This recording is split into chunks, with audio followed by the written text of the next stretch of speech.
Thank you so much. Thank you, Words Aloud. First of all, this is such an excellently hosted event. So I just want to say a huge shout out to the volunteers, to everybody, to our sound, to Brian, to everybody that's welcomed me here, and I love coming out this way. So thank you so much. I'll echo Buddy Wakefield in saying that I've been to a lot of festivals, and this is really remarkable in how nobody's pulling at their teeth, and people seem to have slept between yesterday and today, and the infightings are not there, and nobody's so it's been really great, and y'all have a great scene out here, and that's reflected in how this is organized and supported.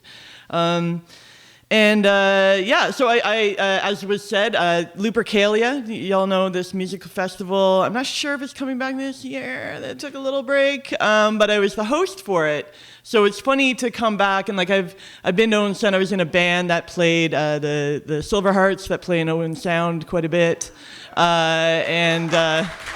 you can clap for them if you want. So I've sort of been coming back and forth to Grey County and beyond, and I transitioned in doing that. So I had another name. I was going by some other weird gender that wasn't mine, and we all, this conversation started happening that has been happening around gender, around race, around the histories that have brought us to this moment that we are all here today in,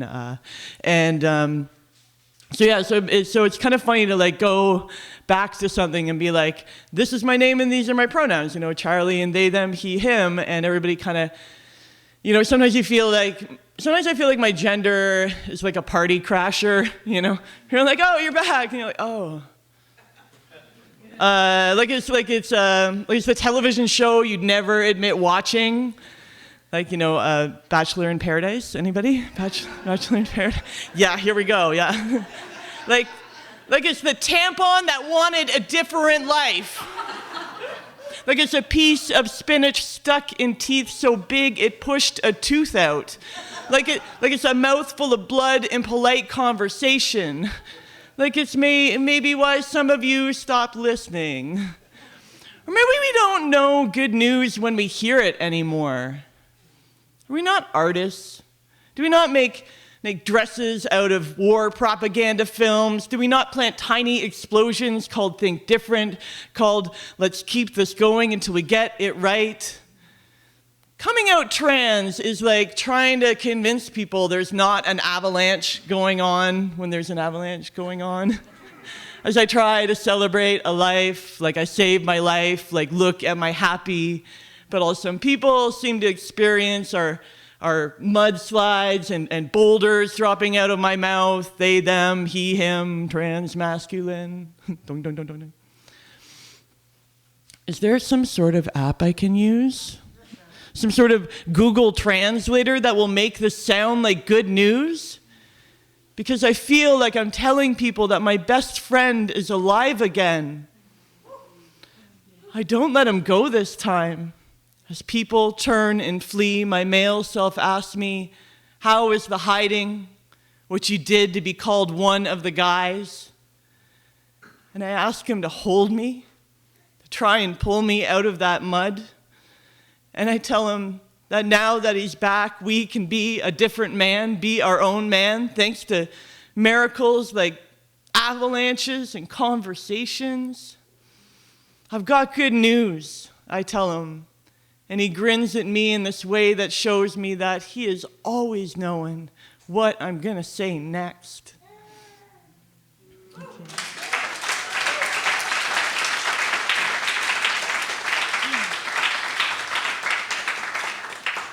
Yeah, I wrote a vaudeville show, which as I move through life, I realized that it's actually just queer and trans propaganda wrapped up in a really highly entertaining vaudeville show.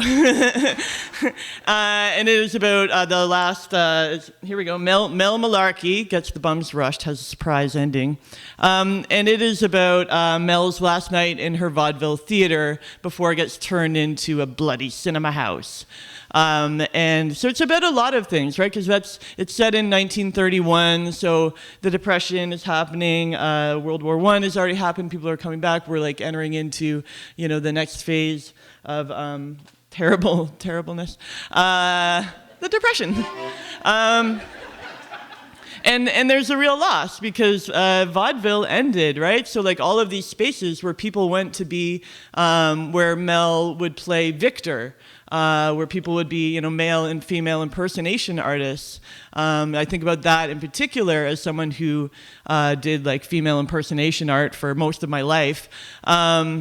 What that was for the people at the time. So anyway, so it's a wonderful, it's like a radio play. You should really get it. It's just at the back right there with Hazel. And I'll show you other things about it later. But so I just wanted to do a piece from it.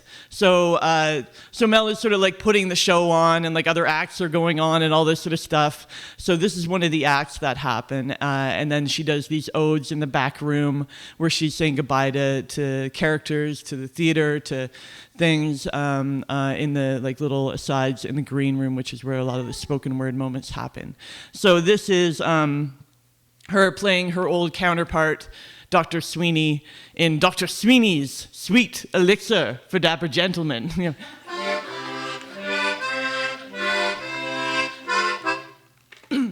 you have ennui? Melancholy? Is your pancreas screaming stop or your liver lollygags around like a loitering litter bug? Do the whites of your eyes sometimes overtake you? Is your arm just lying on the floor? Oh, don't worry, darling. You just say whatever you want. It's the medicine show. Do you suffer from life getting you down? Is it giving your guts a runaround? Are you living with a partner called shame and a girlfriend called pain, my dear sir? You must simply look at the world as you once did. Fresh-faced, jaw set, eyes eagled on the prize. Now, don't get me wrong, gentlemen. Why, you are looking dapper as all heck today. Why, you, sir? Why, I'd buy a fleet of Fords from that face. I suspect you could always use a little more bounce in your step. Yes? There's always room for improvement when we start to treat the body like a temple, gentlemen. And this here, okay, pretend it's the elixir. And this here, thank you, Coffin Ridge. Well, the dame's swooning, the carriage is stopping with a flick of your wrist. Why, your boss will notice. Your friends, your kids, your wives, why. I have a blush of letters thanking the good doctor for the medicine that seems to have revitalized their husbands. And now today, Dr. Sweeney's Sweet Elixir for Dapper Gentlemen is on for 2 for 1. That's 1 for 2. That's half off double price. That's 3 times off, 6 times the price. Okay, I don't understand why I'm in a math spiral. Just talk to Heathcliff at the front of house. He'll set you up. Don't delay. Get yours today. No, really though, don't delay. Just trust me. Oh no, trust her. Darling, I got your letter, and I'm so happy to see that you and your husband seem to have... Oh, what? Oh, that's not your husband? Did you keep the bottle of elixir, at least? Yes? Okay. Dr. Sweeney's Sweet Elixir for Dapper Gentlemen. Pick yours up. Today. Thank you.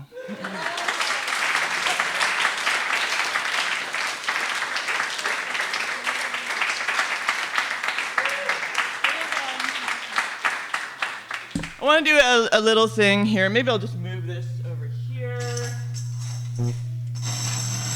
Terrible noise. Terrible noise.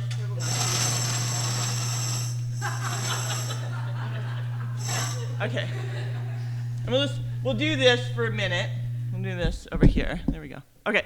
So I would love to build a poem with you all. So this is called Saw Coup. So I have 26 of my hundreds of amazing, 26 are the ones I like, of haiku So what I'm going to do is I'm going to ask you to let me know which song to play on the saw, and then I'm going to take a little pause, and then one of you has to give me, like, in between 1 and 26, the haiku that you would like to hear. Okay, so simple enough. We'll walk through it. It's fine. Here are the 3 options for what I'm going to play. So the Ave Maria. Yes, I do know the Ave Maria on every note. Ave Maria, Un bel vrai damo from Puccini's Madame Butterfly, a wonderful aria. Or Somewhere Over the Rainbow, very traditional saw playing thing. So, what would people like to hear? Ave Maria? Oh, good. Okay, let's do the Ave Maria. Okay, here we go. Okay. Oh, dear. Okay.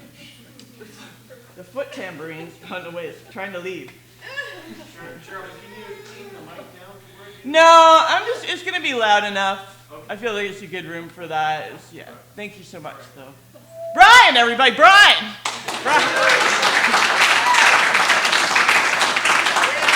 We're happy working stage crew with him this week. It's been really great. Okay. Oh, wait, is it maybe a little high?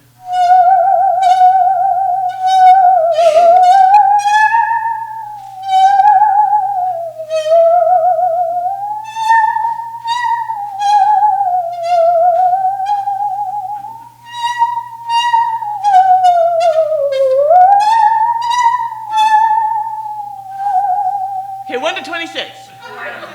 What? 9. Okay. My vegan diet: Guinness, bourbon, and corn chips. I'm saving the world.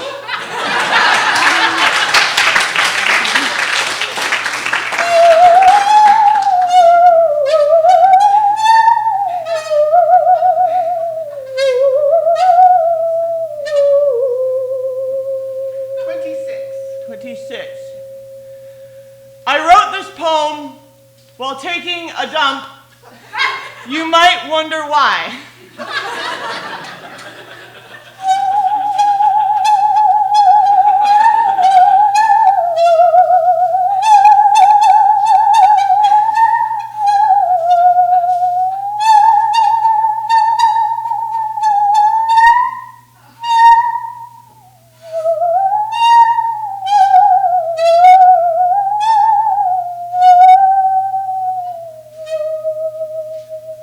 Last one.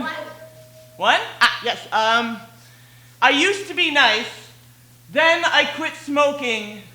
Your baby's ugly. I do want to point out, not that baby though. That's a really cute baby. They are not all that good looking, let's face it. Okay. Thank you so much.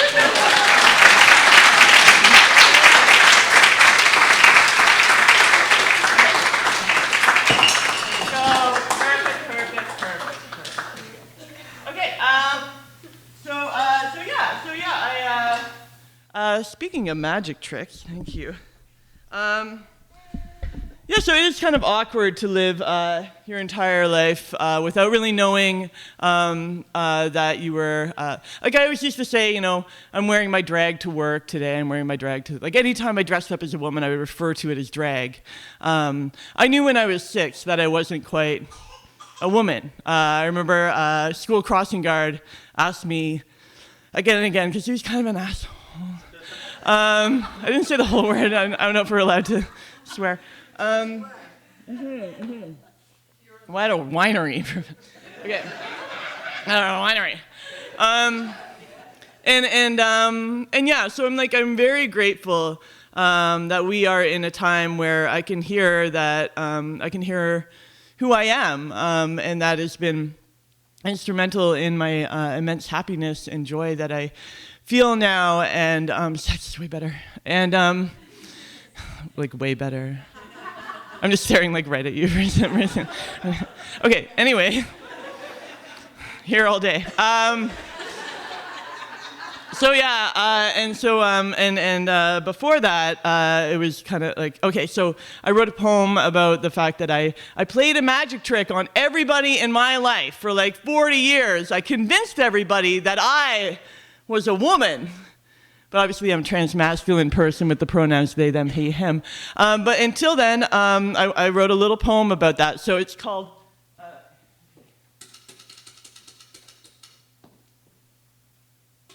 I'm so good at drag, I'm so good at drag. I'm so good at drag, I'm so good at drag. I'm so good at drag, I'm so good at drag. I'm so good at drag, I'm so good at drag.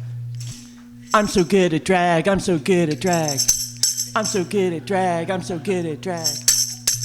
I'm so good at drag, I'm so good at drag. I'm so good at drag. I got the doctor to put female on my birth certificate. I'm so good at drag. I'm so good at drag, I'm so good at drag. I'm so good at drag that my parents called me Catherine. I'm so good at drag. You're so girly. I'm so good at drag, I'm so good at drag. I'm so good at drag, I'm so good at drag. I'm so good at drag, I'm so good at drag. I'm so good at drag that I'm not rewarded for mediocrity. I'm so good at drag, I'm so good at drag. I'm so good at drag that not only did I overwork but get underpaid for my job, but the new guy who got the who got the promotion that I was in line for stole all my ideas and sexually harassed me. I'm so good at drag, I'm so good at drag. I'm so good at drag, I'm so good at drag. I'm so good at drag, I'm so good at drag. I'm so good at drag, I'm so good at drag. I'm so good at drag that I am allowed to cry in public, be excused from manual labor. And when I say stuff like, this body wants a baby, nobody laughs at me. I'm so good at drag. Okay, I actually want to just stop and talk about that one just for a second, because there are people who, like, no matter what body they're born into, they actually desperately do want to carry a baby, or do stuff like cry in public when nobody expects them to do that because of the gender that they appear to be. And I just think we need a lot more room in our hearts for those sorts of things, because that is a very beautiful and true thing, to be able to be who you are, no matter how you've grown up or how you're perceived, and to sometimes avoid manual labor.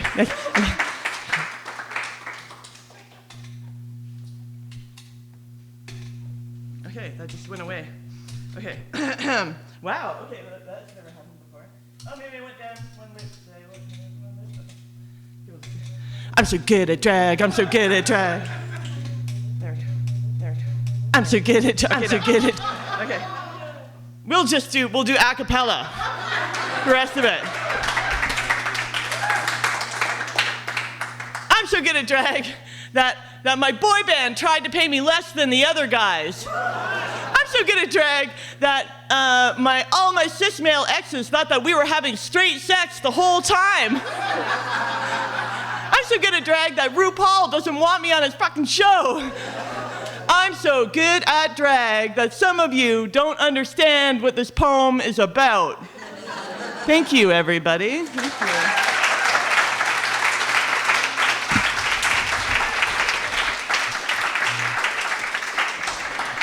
Okay, and now I would like to do a love poem for climate change. Okay, yeah.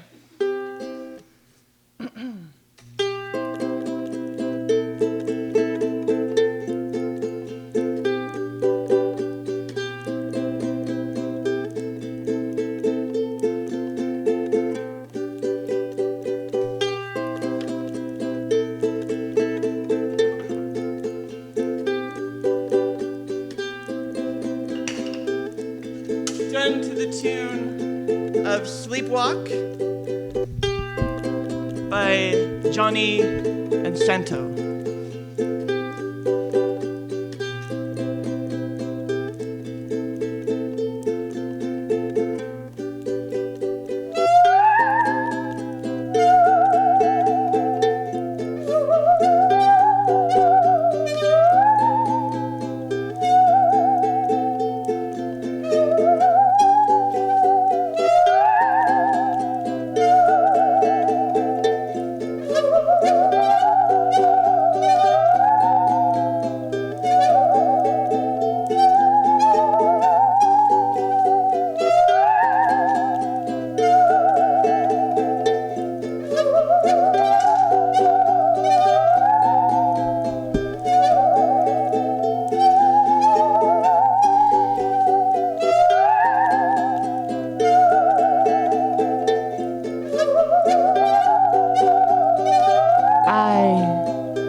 so full of words for you.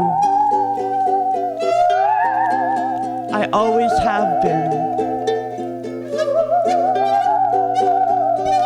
Sometimes when you were asleep, I would say, I love you. Whisper it as lightly as pollen. I could never say it when we were away. I love you.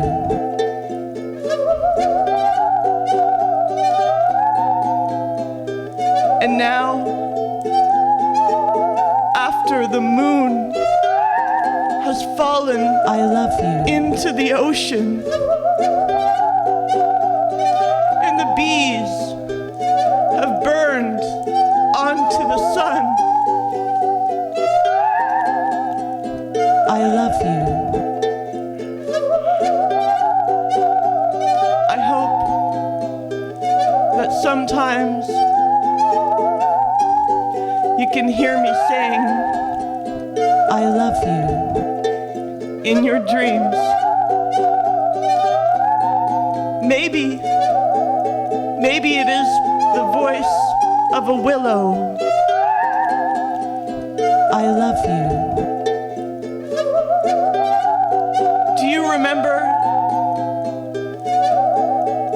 remember trees? I love you.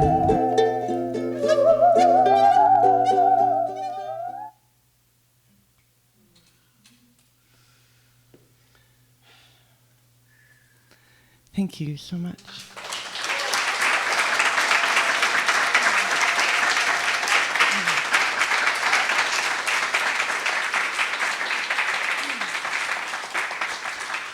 So there's been a few bits of people sharing their grief today. If you don't mind, I would like to share something with you all. Sometimes my grief is over there, sometimes it is over here, sometimes it is knocks me down, you know? And the other day I was in the emergency room with my roommate. She's fine, everything's fine, but we're waiting for the doctor in the back there. And I realized that I was sitting in the room where my husband had his first heart attack. I was sitting right almost in the same spot, even though they had moved around, the hospital has rearranged everything. And as we're waiting, I heard code blue, and it was for room 24 in short stay beds, which is exactly where I was sitting. And yeah, so that was, everybody came running, and I was like, no, we're alive. It's a bit of a haunting.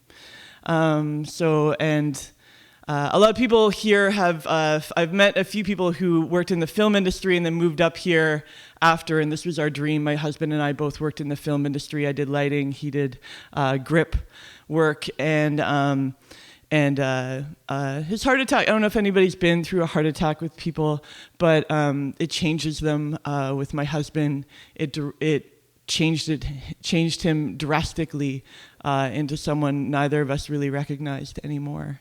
And so he is actually my ex-husband, and this is a poem about his memorial. On the way to your memorial, I dropped the pieces of wall you hit instead of me onto the highway. I put the crowbar I kept under our bed into the trunk and breathed louder than you would have liked. To say goodbye to you, my husband, my ex-husband, I needed to fall in love again. Remember how I could pick you out of any crowd, how you'd make me laugh so hard I worried I'd never stop. Smell lilacs as if you filled our home with them again. Hear the sound of your guitar meeting my viola at the back of a film truck. We were a love poem once. Your memorial was held at your Mecca. On the way to your memorial, we stopped off to get some food for it, and they didn't have the barbecue chips you liked. Is this how I would make you angry again? Or would it be your friend I told?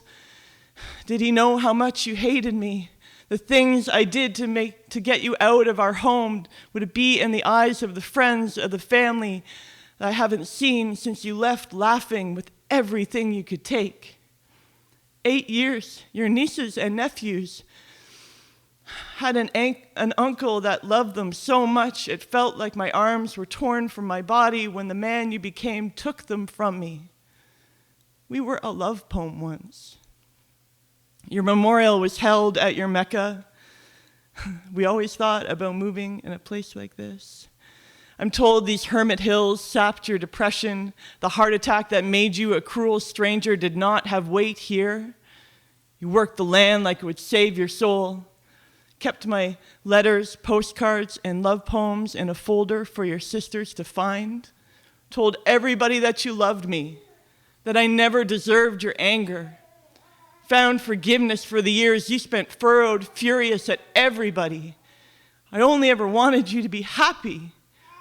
And you were. You were. So now I suckle, I scream like an abandoned child. Let our dog up on the couch so that I am never alone. Dream of falling asleep on the subway instead of coming to shows sometimes. It is the force of your love and hatred being gone has me feeling like I'm walking on Mars. The first heart attack took my husband away. The fourth one brought him back, only to leave this earth before I could see him smile again. Maddie, my honey, my first true love poem.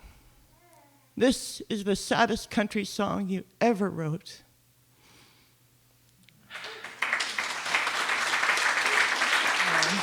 To Maddie.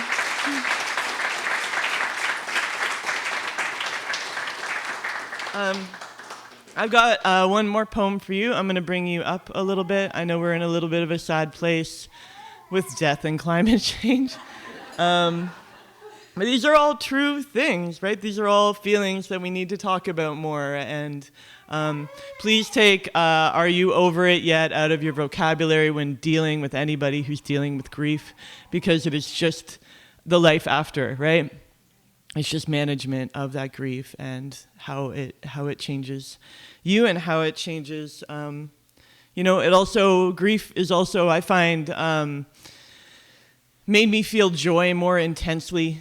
There's a little lever that happens as pain becomes joy. And so we have to be grateful for things in ways. So I'm grateful for the level of joy I have. Okay. So I wanted to do, just to mention the incredible album. Again, what's this? Oh, a vaudeville show. Sweet, okay. There's a little grief piece to this. I'll just let you know about this actually beautiful piece of artwork.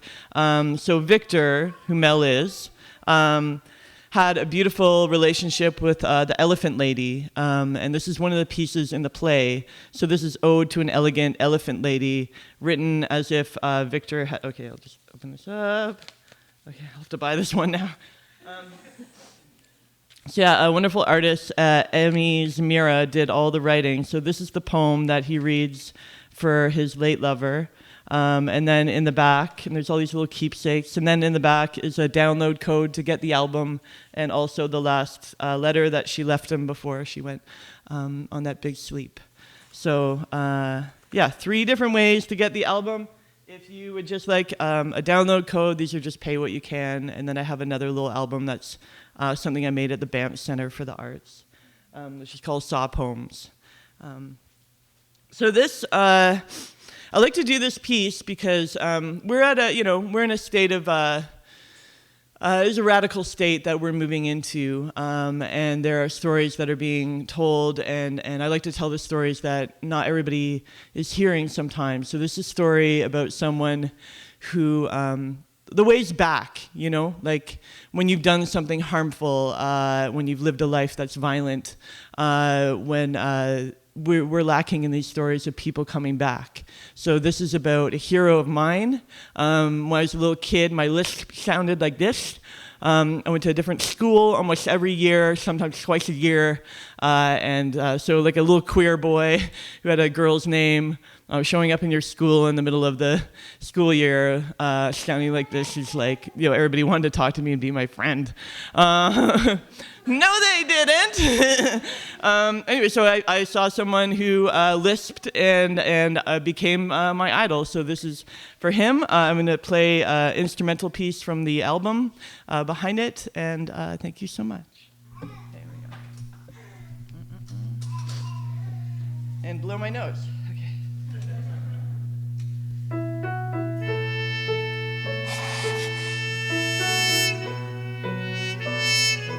That is Not Rudy on the trumpet. There is this violin is played by Brian Sanderson. The piano is Gracia Leach, and on other parts of this album, you'll hear Dave Toby on the banjo. So we tried to keep it like a 1930s album.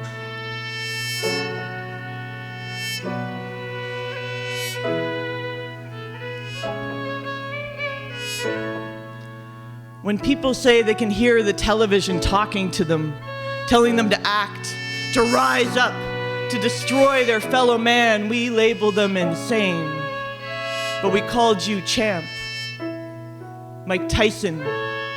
When you and I open up our mouths, we turn into bullseyes, and we stay silent in our defense because words can be landmines to step into. You were my first lisping hero. I imagined us in my playground, bullies fleeing our earthquake footsteps. I tried to duck and dance around them like a butterfly Ali, but you were no one's punching bag. You launched iron fists back to the tune of 38 arrests before you hit age 13. The boxing world plucked you from reform school. Maybe you felt saved. I know how education can feel like the enemy, and for a boy targeted for his high-pitched, lispy voice, you probably felt relieved the teacher would never call on you again. Your lisp never got better. Your voice never dropped. You put up your dukes. Mike Tyson, sometimes when you give up on language, your dreams narrow. Before your mom died, she gave you to your boxing coach, Gus D'Amato, who polished you up like a Customato, but he could never install any brakes. There are no bells in the bedrooms you strode into, no towels to be thrown in front of your thundering ways, raised to be a wild animal.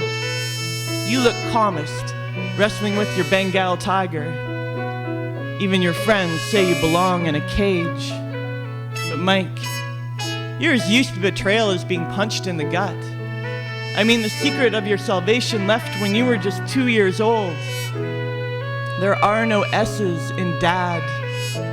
You could have said it every day without fear of retribution. Instead, you shouted into barrel chests.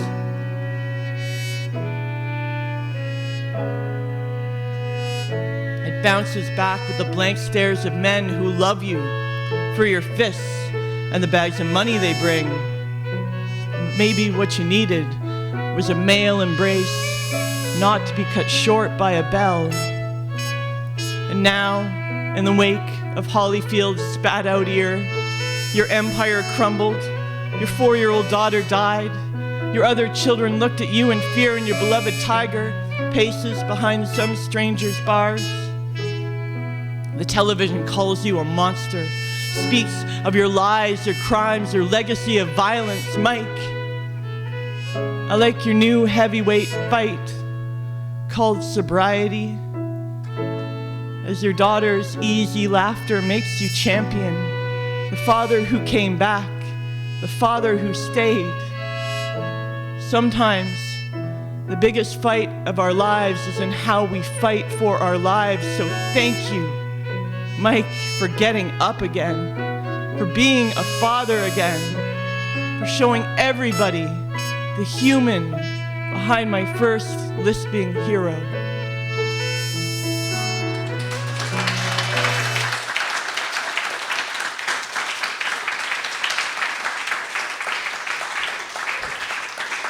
Thank you so much. Words Aloud. Thank you, everybody, for coming. Thank you. Thank you. The beautiful Coffin Ridge. Thank you so much. Thank you so much.